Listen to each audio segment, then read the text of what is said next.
afternoon, good evening. Cruising with AB. The weather is changing a little bit. It's about 9 o'clock. 78 degrees. That's nice.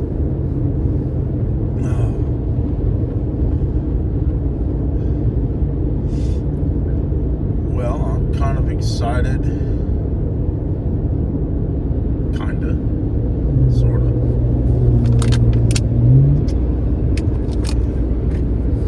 Got some hunting plans. And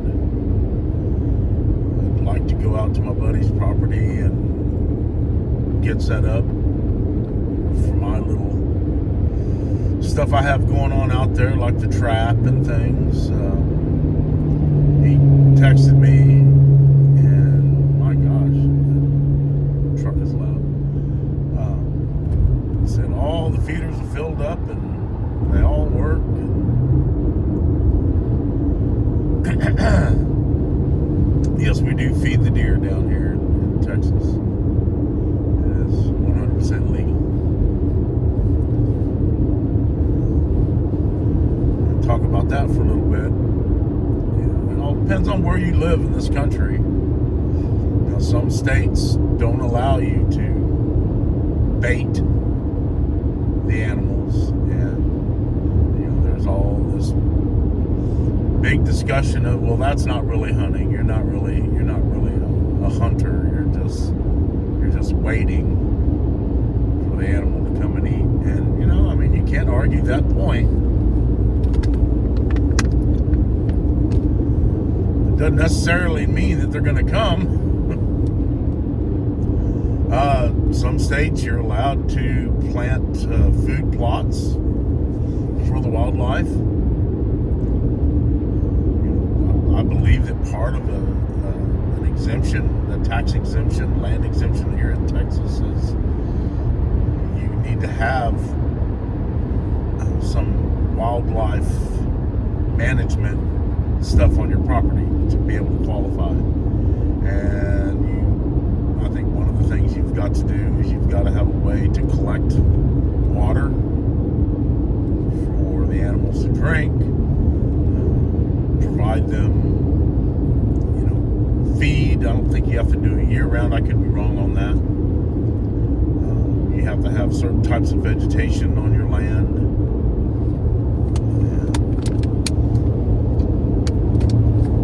And I'm sure there's some other things that I'm missing, but people say, again, well, that's not really hunting if you're having to put a feeder with a bunch of corn, or you've got another feeder that's filled with protein pellets. What my buddy, he has plenty of water on the property for them. We've been going through a severe drought, as we do every summer. And water resources are pretty sparse, so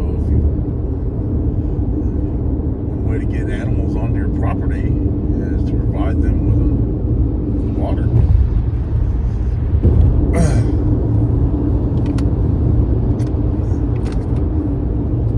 But anyway,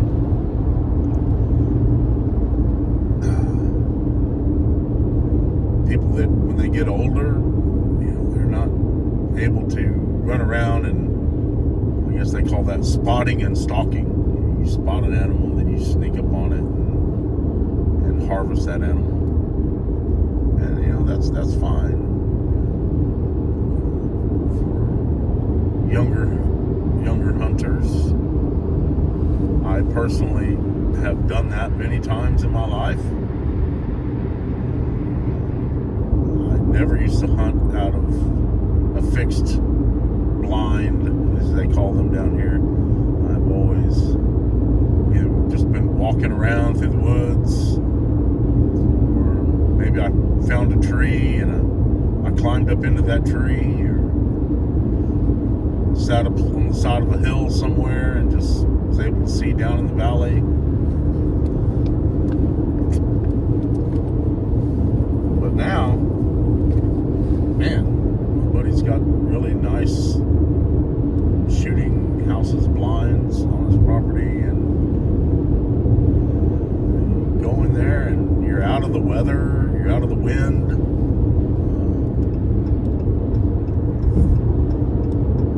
really nice.